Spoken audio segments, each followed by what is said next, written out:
Yeah.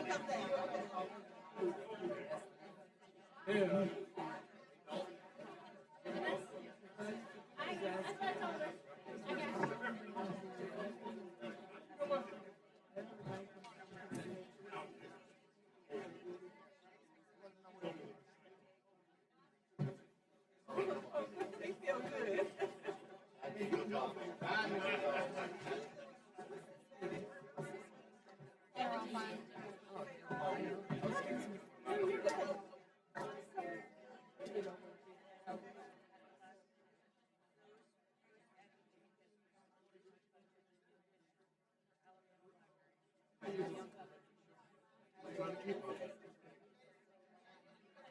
I didn't do it. It wasn't me. She cut me in and she cut me in control this time.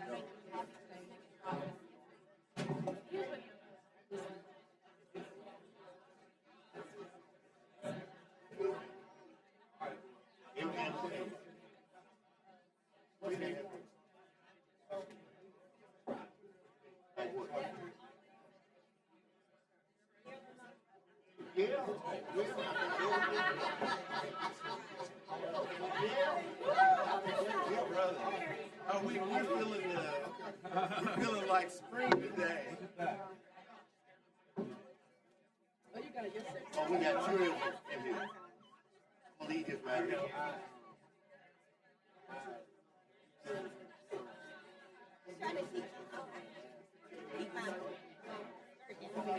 Miss Franklin, are you trying to do a Marilyn Monroe? That's what I'm trying to avoid. The Marilyn Monroe? Okay. After I use this one right here, I was going.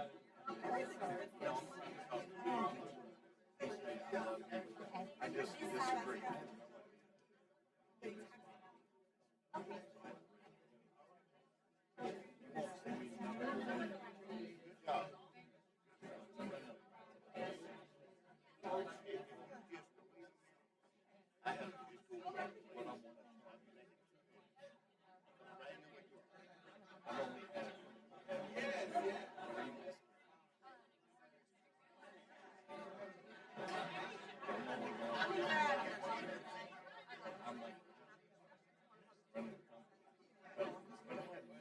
Fast on me.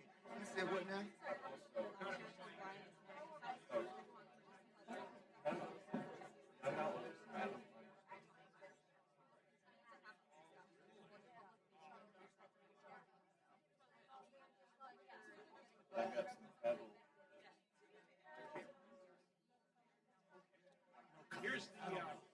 I really don't know.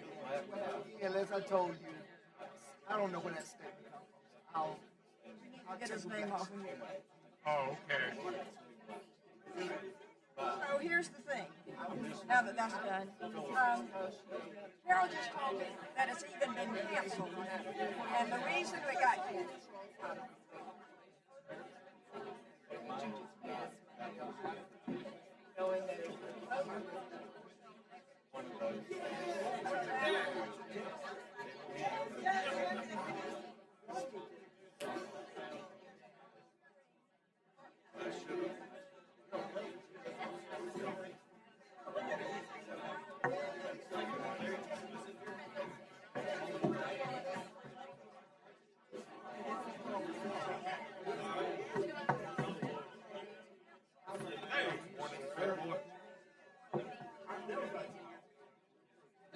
Now it is.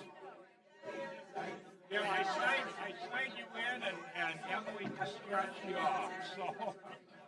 Carol's supposed to be here as a president.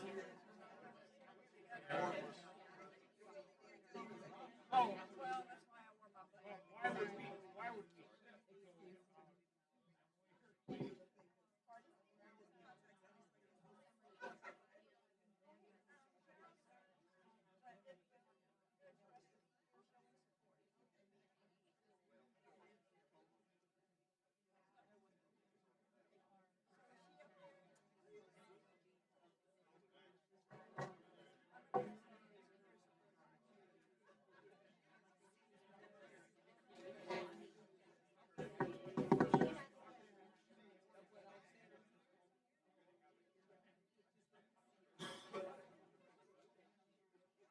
Good to see you.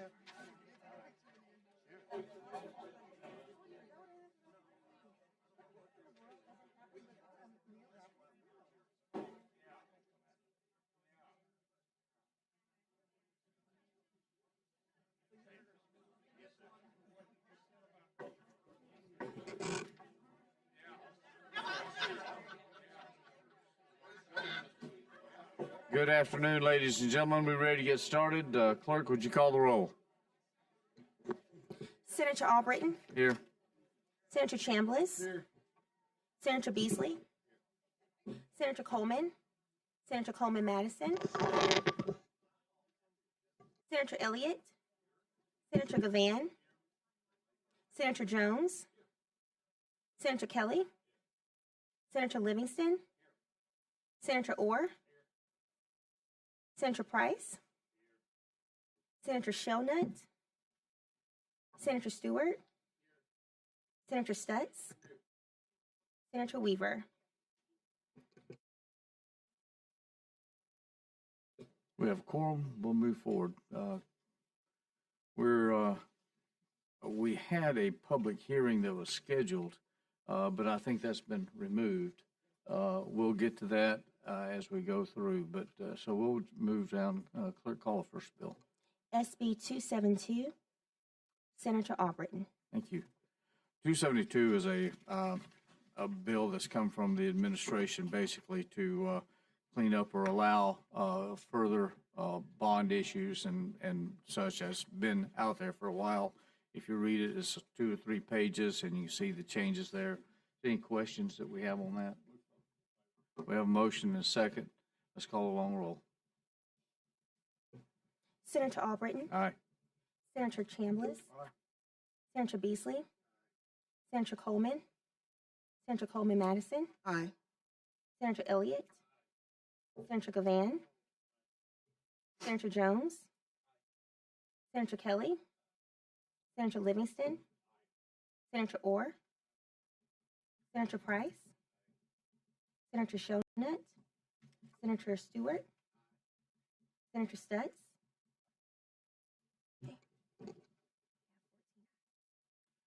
Bill's been given a favorable report. Thank you. Call the next bill. SB 337, Senator Albritton. Ladies and gentlemen, this may require a little bit of discussion, bring you up to date. This is a supplemental appropriation, but it's not out of the budget. It's not part of the budget package. This came to us yesterday. This is a result of opioid settlements monies that's been coming in. This is the first endeavor that we've had that it came in sometime last year. And commission was set up. Commission's been meeting and has gone through a very long process of hearings and such to make determinations. The chairman of that commission is Chairman Reynolds, and this bill that is here, there's a companion in the House being progressing today also. I would like to get this passed along and try to move it along as we can. We have a motion. We have seconds. Just a moment. We got a second by Senator Chambliss and discussion. Senator Stewart, do you have comments? Thank you for this opportunity, Mr. Chairman, and I just want to go on record to say that I am a member of this commission and a member of the committee, and it's an honor to serve. I do want to highlight a worthwhile cause that I think that I would like to advocate for, and that is for Legal Services of Alabama. That is an organization that does great work in my district and everyone's district in the state. They have footprint all over the state, and they have lobbied and advocated to help the opioid victims, for them to be able to receive treatment and care and make progress. And so they help with housing, they help with provide counseling, and I think it's very critical for people in these very precarious situations to be able to have access to legal care. And so as we move forward with this legislation, I just want to go on record to just share how important it is for us to support legal services. Thank you. Mr. Stutz. Thank you, Mr. Chairman. I'll say too, I served on that committee and we had several meetings and probably had, I lost count, probably 30 plus groups that made presentations. And this is a good starting place, and I'm obviously going to support this bill. But as we move forward, I would make the argument that we need to direct a higher percentage of the money toward prevention and then treatment on the grassroots level in the rural counties where the problems are the worst and where it's the hardest places to find a treatment center. And so I understand 2/3 of the money in this first batch is going to mental health, but and that's earmarked in what directions they're supposed to take it.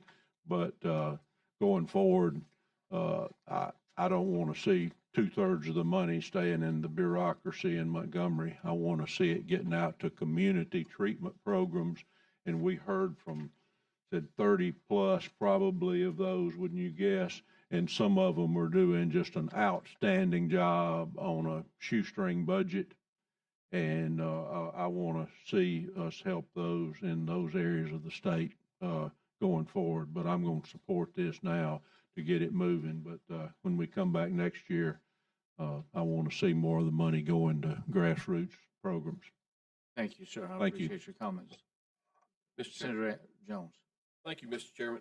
I just want to thank you for your work on this and also Chairman Reynolds. I know there's a lot of needs in the state. I personally am pleased to see that there's funding in here for veterans pilot programs. Through some of my work and discussions with the chairman, you know, I want to note that 25% of Alabamians are either veterans or their immediate family members. And I think they've been often overlooked in terms of mental health. And so I'm pleased to see them in here, and I'm hopeful that that amount of funding can potentially grow a little bit over time, given the percentage of the population that they make up. So thank you for including that. Thank you, Senator, and we'll appreciate your efforts, being a staunch supporter of veterans as you are. Senator Weaver. I have a question about the psychiatric residency in Montgomery. What's the plan for that? Where will it be located? Will it be in an outpatient facility, inpatient facility, freestanding clinic? What's the plan for that residency? I apologize. Say again. My question was about the psych residency in Montgomery. Where will that be located, or what's the plan for that? Outpatient, freestanding clinic? Is it affiliated with a hospital? What kind of residency is that? That, I think, is to be determined as we go through and the processes go. I'm unsure about that. Does committee members have any comments on that? I can comment on that. Please. I think that is yet to be determined. That was one of the issues I had with some of the money going there. The Alta Point program in Mobile that has a psychiatric residency program, they already have a substance abuse fellowship training associated with their program, and I wanted to funnel the money in that direction instead of this direction, but as you know, you don't get everything you want. So I don't know exactly about the Montgomery program. Any other questions? Senator, did you have I have a question. I just wanted to know the source of the funding, and is this going to be just a one-time kind of thing? good question? I just really applaud you and how the money is being distributed in so many areas that really need it. For instance, the mental health department can always use a boost, including Medicaid, residential detox. Then you have the universities here, Auburn University Expansion School, Pharmacy K-12 education program, as well as the University of Alabama at Birmingham. Can you kind of just tell us about these particular programs of what Those they do? programs came in and made presentations to the body, and their presentations evidently got enough votes from the commission to move resources to there. That's the best way I can tell you. As far as the first question, no, this is not a one-time money. There will be, as I understand it, several settlements that will be coming in. This is the first that we've got that came in, and all the monies will be handled in a similar way through the commission. Because one of the things, most of these people that fall into this category, one of the issues that they always have is how to get to the facilities. And so that is an issue. And I didn't know that if a part of that money or if that was an allowable expense as far as transportation for these people. Even you mentioned you have a residential facility that's in here. Most of those people don't have access to transportation. So that's an issue there. Excellent point. Senator Stewart. Just want to refer to Senator Stutt's comments about grassroots organizations. A lot of them are doing the work in regards to transportation when they came before the committee. I also want to share from my understanding that this is supposed to be a 10-year process, that we'll be receiving the funds over a 10-year period. Senator Madison Coleman. This one just is Coleman. That one Coleman Madison. Going alphabetically in Just call reverse. us CNM. I just have just a question on that same page, page 2, the roughly $8 million for the grant for the prevention, treatment, and recovery grants. Then when you subtract the earmarks for the marketing, mental health courts, and then the pilot project, you have roughly $2.8 million left. How are folks, what's the process if we know that at this point for people to apply for those recovery grants? Normally, those processes are developed through the agency. That typically the way we've handled additional monies, whether it be ARPA, CARES, or whatever, is we set up we do the appropriation and have the finance department or some other entity such as that. We don't create another body to handle the application process and things such as that. I just want to make sure, especially as we were talking about the community organizations and the work that they already do, that is something that is put out there. And so if this is coming through the Department of Mental Health, is that going to be something that's put out on their website? That's what I'm just trying to make sure that these organizations that are doing this work have access to the actual $2.3 million that's left over after we, siphon out the earmarks. That's typically how it's done, and our crowd out there is all nodding yes. Okay, thank you.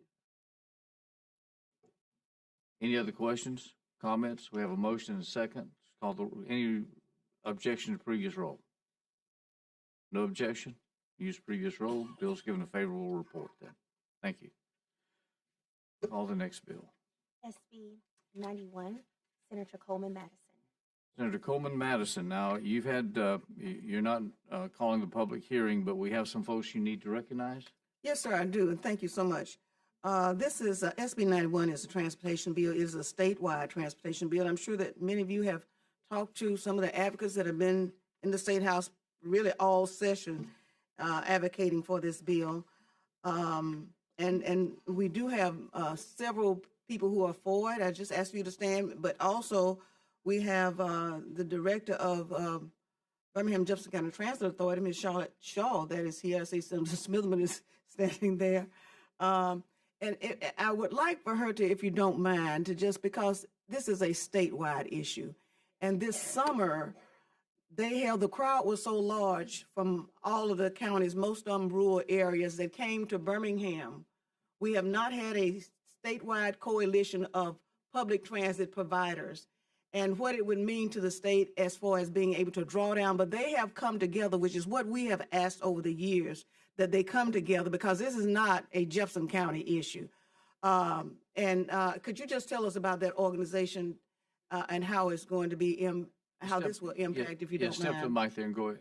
Absolutely. Good morning, and thank you for this opportunity. And introduce yourself one more time. Well, my name is Charlotte Shaw, and I am the Executive Director and CEO of the Birmingham Jefferson County Transit Authority. And I also serve as the second Vice President and board member of the Transportation Association of Alabama. And what that is a combination of all the transit agencies together under one association.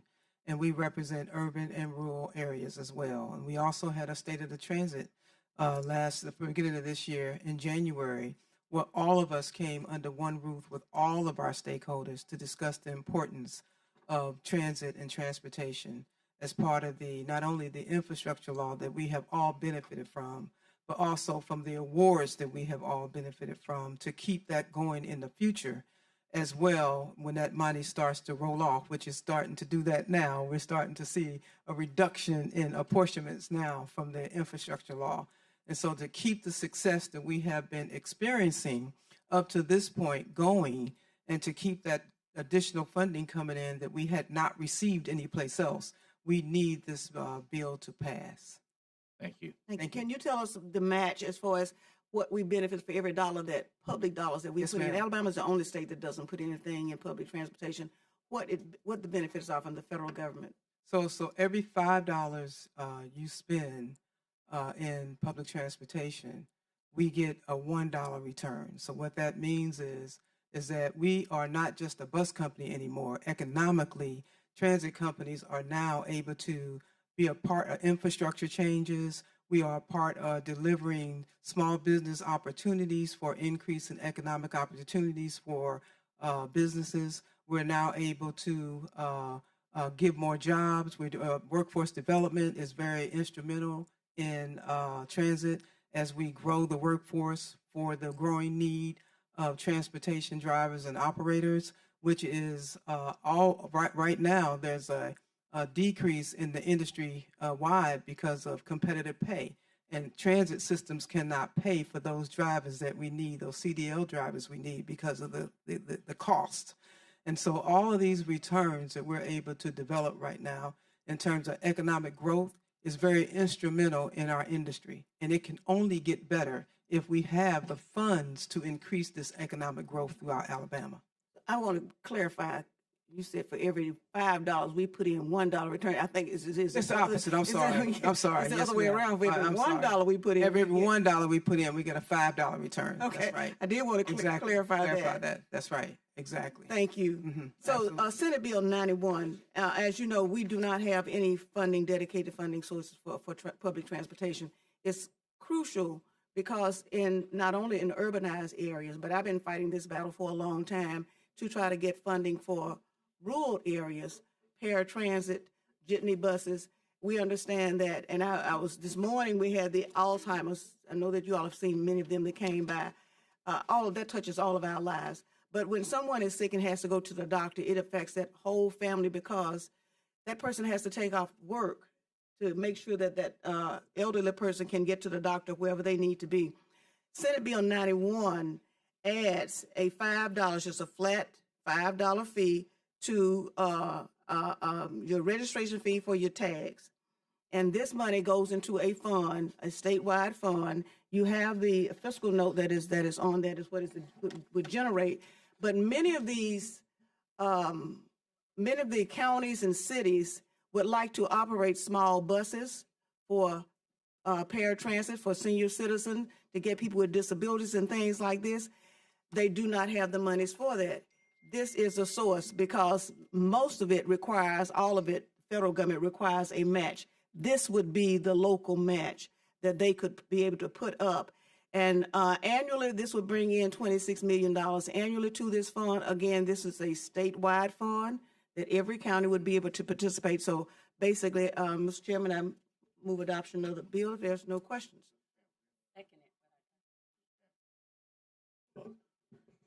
Did you want to comment? Did. All right, let's let Senator Coleman first. She's a member of the committee, and then we're going to get to you.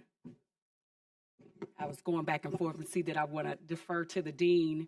Go ahead. Thank you, sir. My delegation member there. I just wanted to commend the gentlelady for this piece of legislation. She and I were elected at the same time as freshmen in 2002, and even all the way back then, we were fighting for just, adding the words "and public transportation" to the gas tax dollars, and knowing that public transportation is not just for the poor, for some people who think that, or just for urban areas. For you all that are in rural areas, you all have a bigger need than even in the urban areas, but this is an economic development issue. It is a huge engine driver for economic development, and on both sides of the aisle. That's the one issue that we can kind of sing kumbaya with when we talk about economic development and jobs.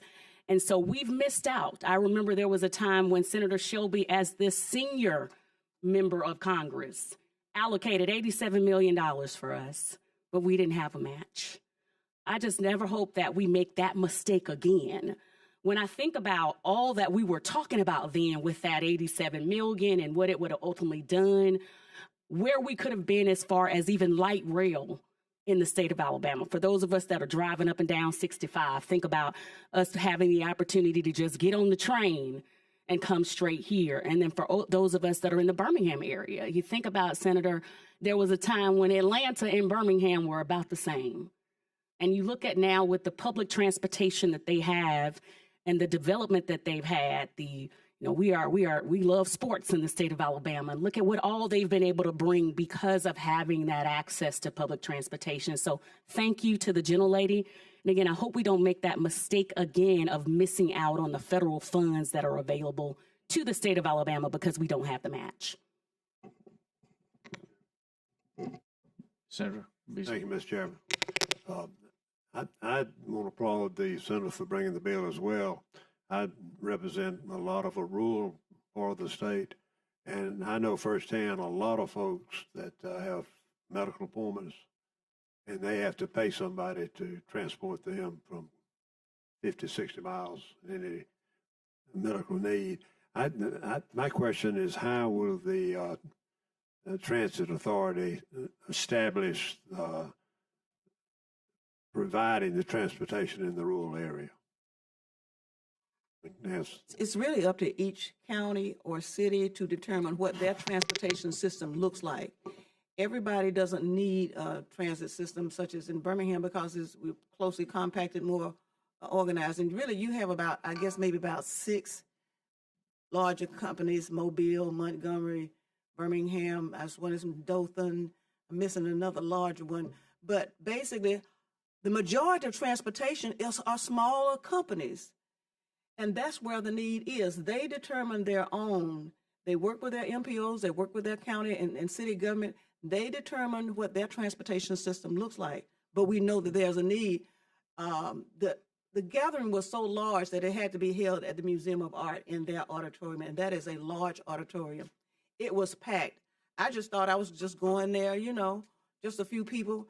It was packed, and all of these people came from your districts, but they have come together under a common goal of needing public transportation. Now, the other thing is that we are out recruiting economically. We are attracting more international events here, like the World Game and other things. We're having the fire and police things. That's a national, international thing. When people come to cities, they expect for a decent transportation system. Like when we go to conventions and things like that, we expect to be able to have something like that. And it's not just the urban areas that's hosting it. When we had the World Games, those things spread out into adjacent counties all around, and everybody benefited. The one key thing that they had to have was transportation to get those people to and from that event. A lot of that was contracted out, and I'm sure Mrs. Shaw can tell you, our system couldn't handle it.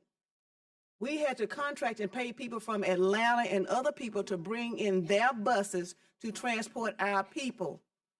That could have been money that we could have been saving. And let me just say this, wherever you have public transit, you have economic growth because people can get to a site. They can get to the mall. They can get to the grocery store. They can get to the doctor. But if you can't get there, so it is a creator of economic hubs and engines wherever it is located. But we are talking about all these jobs, and that's one of the things that we talked about. I serve on the workforce committee, and that was one of the things that we talked about. We understand that transportation is a key component. Senator Weaver, I think, serves on that committee. We understand that that is a key component in helping people to get to the jobs. So it is a part of infrastructure like roads and anything else. It is a support wraparound system, just like we are putting in now daycare, because that was one of the issues that we talked about. If what are the deterrents of getting of people not getting a job? not getting people off of welfare. Well, transportation is a huge one. If you're in the rural area, do you have to arrange the schedule of your need for transportation in advance? In paratransit, which is the one that picks up persons with disabilities and other medical issues like that, yes, you do have to call, and most of those people are on schedule. If they have regular appointments, it's not just for doctors. It may be going to work. In Birmingham, our paratransit system is a regular. There are people who go to work and they use it on a regular basis. People who are disabled, and these are working people, which we say we want to put people back to work. So they are there, and then of course, if you just have a doctor's appointment, you call and schedule. Thank you. Senator Smithland, you had comments? I do. Thank you, Mr. Chairman. Thank you, committee, for allowing me to speak. If you notice, you look on the bill, you see Senator Coleman Madison's name, and the next name you see is mine. And the reason is simply being this. I'm going to try to do it in these 3 minutes that you all give. You didn't limit me, but I'm going to limit myself. Let me just give you a little background, everybody in here. Over about 25 or 26 years ago, a representative by the name of Neil Morrison and myself sought out to tackle this problem. We tackled it to the point that, Senator, when you asked about the scheduling and all of that, we put together a comprehensive array of transportation from the Wiregrass from North Wiregrass all the way down to Mobile, a connection of systems, small systems that you actually could get on a small system on the northern part of the state and go all the way down to Mobile. Now, not as timely, but you could actually get on those and do that. We put the plan together. The engineer took it to their convention, and that plan, to show you how good it was approved by the state of Kentucky. And that's the Kentucky plan, what would have been the Alabama plan. They built their transportation off of the plan that Representative Morrison, the Department of Transportation, and myself, we put in many hours in the evening to put it together. One of the problems we ran into is right here. You all and I know that it's like the firstborn. Road builders ain't gonna give you a dime of that gas tax. Y'all know it. It's in the Constitution. That's where it is. So that was the problem. It wasn't a need. It wasn't a desire, as you've heard at these meetings and people wanting. It was the funding was the problem. And we ran into a stone wall with the gas tax situation, trying to fund transit. In spite of Jefferson County providing over 25% of the whole state's money for these roads, that we in Jefferson County give you 25 or more % of all the money that you use, and we're going to talk about it 1/3 at the Joint Transportation Committee. So I wanted to say that just to say this is, and I thank you all for helping me because of setting up the trust in the first place. You all helped me, and that's how we got this trust set up several years ago. But now we need the resources to do what you've heard all of you all talk about up there. And this is a very reasonable way to do the resources. It's for everybody in the state, as you've heard, and it's provide additional money for matching money. Well, we can do some big things in our rural and our urban areas. And yes, phase 2, I'm not saying I'm the only one that got to do it, but I'm telling you my plan is to come back for that fast rail. Because I want to get on a fast rail coming out of Huntsville, coming straight through Birmingham, shoot me straight down here. That evening when we get out, I can get on that rail and shoot straight on back up to Birmingham. And y'all know I go every day anyway. So I most days. So I just encourage you to support this to help all our states. And it shouldn't be any resistance from the road builders or anybody else because they got their own pot of money and ain't nobody touching that. So thank you all very much for letting me speak. And I humbly ask you all to support this bill. Thank you. Thank you. We'll now close the public hearing. And if we have a motion for approval, do you have a motion? But before the Senator motion, Stewart? I just have 2 quick comments. Yeah. So when Senator Smitherman brought up an amendment when we were dealing with gaming to invest in public transportation, I made a comment, very simple comment. Have you all seen the price of a used car? They are it's, there's a lot. Our workers need alternative means of transportation. So that's point one. Point two, I used to live in PG County, Maryland. And when I was working in DC, I would take the blue line or the silver line to get straight town. This is when people ride public transportation, it also forces them to walk, right? When you're talking about health and dealing with obesity, I was much slimmer then. I'm just saying. Mr. Chairman. Yes, sir. I want to thank the senator. I understand her passion, and I'm going to help you get your bill out of committee. I would ask, just, I know this may be a big haul, so I'd ask you to think about a county by county opt-in. Counties that want to opt into this can do it, and those who don't. I think that might be a way we could have everybody be satisfied and get your bill across the finish line. But I'm not saying you need to do that to get my vote. I'm going to help you get out of committee, but I just want to throw that out there. Thank you. All right, we ready? We got a motion? Yes, we do have a motion. Motion Senator Stewart, seconded by Senator Coleman. All right? All right, let's take a roll call vote. Senator Chambliss. Senator Beasley. Senator Coleman. Aye. Senator Coleman Madison. Aye. Senator Elliott. No. Senator Gavan. Senator Jones. Senator Kelly. Senator Livingston. Senator Orr. Senator Price. Senator Shonut. Senator Stewart. Senator Stutz. Senator Weaver. Senator Albritton.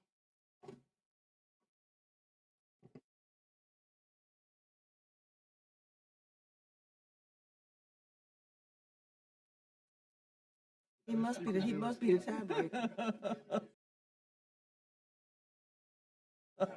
Come on, give me a vote. Are you the tiebreaker? Give me a vote here. The bill does not have a favorable report. We have 7 nays and 6 yays, and even if I were to go in on a yay, it'd still be negative tie. Bill does not receive a favorable report. Mr. Chairman, may I make a statement, please? Certainly. Thank you. But I want to thank, first of all, the members who supported the the bill. I would ask those of you who have objection to it, I would appreciate you bringing me those objections of how we can make this work to move our state forward. I would dare say that the people who voted against it, your constituents would have been the beneficiary of this. But if you have a better mousetrap, I ask that you bring it. Thank you, Senator. Thank you. Appreciate that. Mr. Chairman. Senator Coleman. Thank you. I just wanted to appeal to the public also, because I can see who ended up voting no. And if this is something that you want for your county, because I know people are watching, that you really appeal to your legislator to say that this is something that we want. We do want mass transit in our area that gives them the cover to be able to support this type of legislation. So that is my appeal to the public, to contact your legislator. And no further comment. Thank you. I appreciate everyone's participation. We have no other business. We stand adjourned.